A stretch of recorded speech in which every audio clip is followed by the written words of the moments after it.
Question? Did you tell me that this was a prequel to Steinhaus. Steinhaus? Yes. When I was writing Steinhaus, these characters, Amelia, who was Helga's sister in Steinhaus, Helga was the protagonist, she just seemed so alive to me, and Dr. Stein seemed alive to me, and I had a number of people at book clubs say, what was the relationship between Dr. Stein and Amelia? It seemed kind of different. And finally I knew. Dr. Stein turned out not to be the sort of husband that Amelia wanted and looked for. But they stayed together, and they worked together, and they were part of the community that built Indian Point into a port that finally became Indianola. And so that's what I did. I wrote the book up to the point of the beginning of Steinhaus.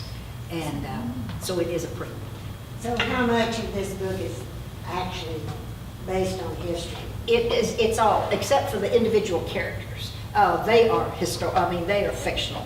But the events that took place, the trouble they had with building their port, the major shipper who controlled the whole Gulf of Mexico was an actual character, and he was the one that helped, actually got Indianola going by moving from what was called Lavaca, now Port Lavaca, down to the point and building a pier out.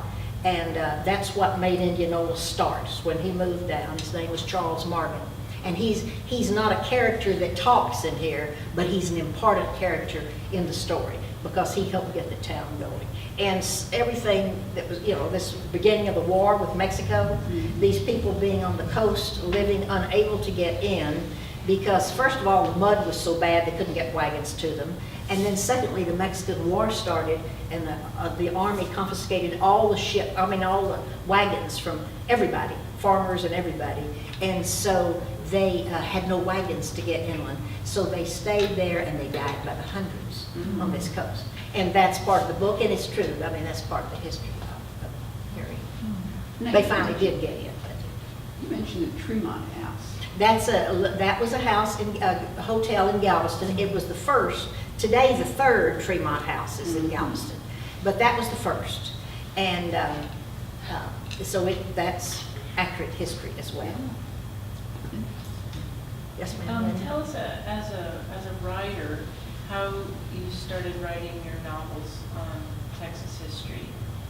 Well, what turned me on to this area down in Indianola is that I lived in Port Lavaca, first in Victoria, from 67 to 70, and then we moved down to Port Lavaca.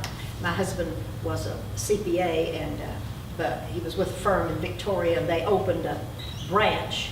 Actually, it was more of a twig in Port Lavaca. And so we moved down there. And we would go on Sunday afternoons down to the beach and grill hamburgers with a bunch of other families. The kids could water ski. It was a shell beach. And I walked the beach, and I saw the old foundation of the courthouse when Indianola was the county seat. And that was one of the things destroyed in the storm. And at that time, it was just right in the edge of the water. And over all these years of erosion of the bay front, it has moved out till you cannot see it. It's out into the bay. They tell me if you hover in a helicopter when the water is clear, you can see the outline of it. But that was there, and then there still is there an enormous cistern, this big around, and they made so much out what they call shellcrete out of the shell on the beach. They didn't have a sandy beach, and this the cistern, of course, was the only way to get water. And today it still sticks about this high off the ground and goes down probably 10 feet into the ground. And in the old days, when it was used as a cistern, the sides were made of cypress. The cypress would hold the water. And that's the only way they could get water. That's one reason they suffered so bad on the coast. When they were dumped there and not able to get in, there was no water except rainwater. And there was no sewage. There was no anything. There were no trees to build stuff or anything. But all that's accurate in here, and that's the story of how they... So is that when you first started, I got interested in it. that you got interested in Texas history? Yes, I got very interested and interviewed an old woman who told me some wonderful stories that I've included in Steinhaus about a woman coming after her husband leaped from the ship to the dock and back again, leaving Bremen, and when the ship moved away, she leaped again, he leaped again, missed, fell in the water and drowned. That's a true story that an old woman I interviewed in 1974 told me. And I held that all these years until I finally made her the protagonist in Steinhouse. And that's the beginning of that story. But I just got so interested in it that I began writing. I wrote first, I had Legacy, which was a fiction story about a little girl on the coast set in 1945.